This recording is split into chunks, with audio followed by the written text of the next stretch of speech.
I just got back from GopherCon, and one of the things that has stuck with me is this project that was shared called Capslock. Capslock has been around for a while, I'm finding out, but I just found out about it, and I think it's really, really cool, so I want to show it to you. So, okay, I've got it up on my screen. Let me fix some of the browser sizing here. Very strange. Okay, there we go. So Capslock is a compatibility analysis CLI. I'll just blow this up for you so you can see it. For Go, and it's focused on informing you of privileged operations that a package can access. So this is really going to be in your software security wheelhouse. This will be in the wheelhouse of your software bill of materials and making sure that dependencies that you have aren't doing things you wouldn't expect them to do. So you can install Capslock like this. Go install GitHub. You can see the path. You can copy and paste it. You don't need me to read that out for you. But I've got a project here, make this a little bigger, called ST Server. And this is a little game server that I've been working on in Go for a game called Sovereign Tides that I'm working on building. There's a couple things going on here, not a ton. The interesting part is our Go mod. So I've got a couple dependencies. I've got dependencies on Golang JWT, JAX-Cs, PGX, Go Redis, and crypto. Really not a ton. There's some indirects that are interesting too, but I think the part that is really cool about this is I can use Capslock. So I've got it installed. We can run Capslock help to see more information about it. I kind of know what I need to do here, so I'm just going to run Capslock, and then I'm going to run packages, if I can spell it correctly. Capslock packages, and then one of those was, let's just grab one of these. Let's take a look at JWT. So we can paste this here, and what this does is it will look at the essentially do some static analysis on this dependency for me. We can specify multiple, and we can see the capabilities that this dependency has access to. So it has network capabilities. So there are 18 references to things somewhere in here that are doing network operations. There are 18 references to the operating system, so maybe the OS package in our case. 11 reflection operations. That's interesting. Reflection can, not saying that every piece of reflective code is malicious, but reflection can really hide some malicious things. So something to be aware of. Runtime capabilities, there's 2 references. Some system calls. There are 17 system calls here. And then capabilities that are unanalyzed, there are 17 references for that. So let's grab another package and kind of compare them. And then I'm going to show you what I think is a really neat idea.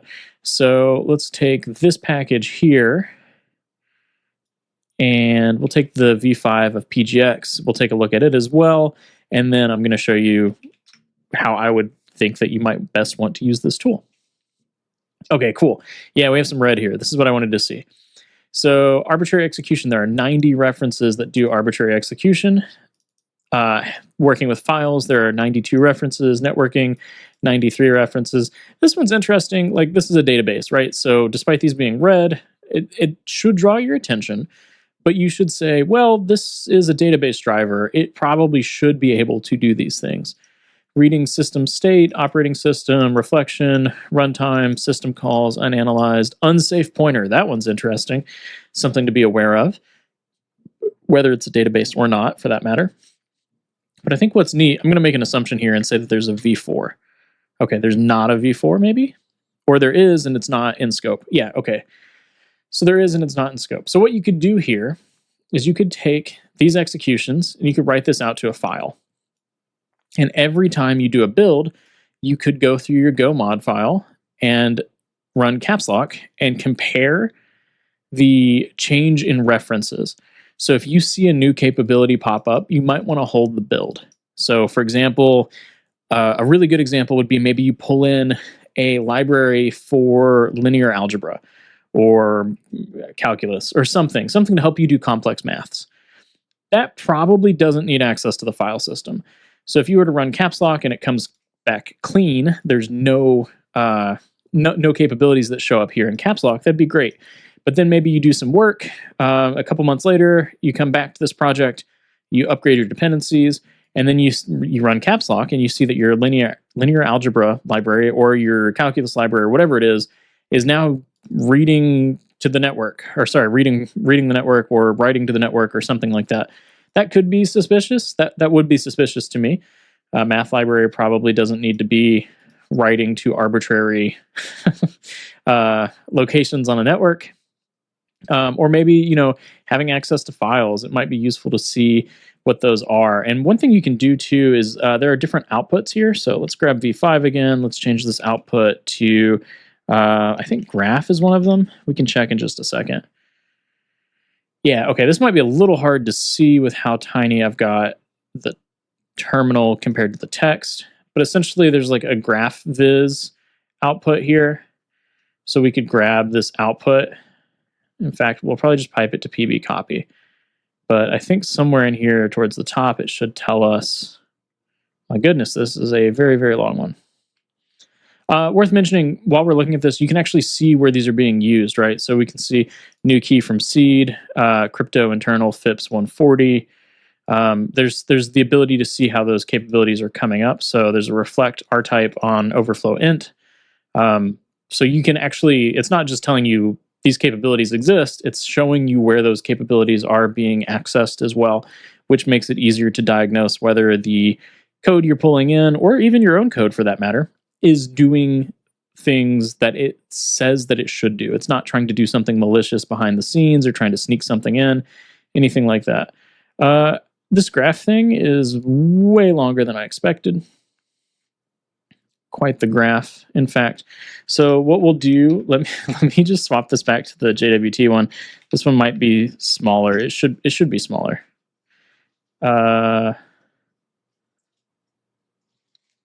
Okay, you know what? Either way, we're just going to go ahead and pipe it to PB copy.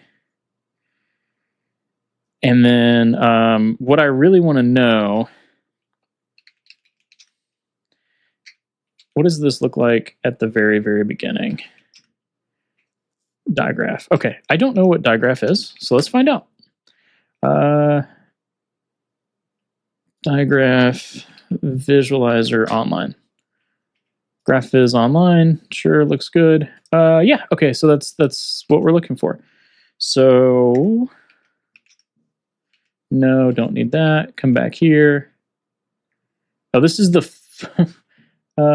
interesting. Did I grab the full one? Let's run that again. Okay, so 467 lines of capabilities. We can zoom in on this and we can really like click through this and get an idea of exactly what's going on. So we might want to find like our entry point here. And so here's an example. Sign string has an entry point. We can see that it's calling sign. This is a signing method, ECDSA. That's coming over here and calling crypto, ECDSA.sign.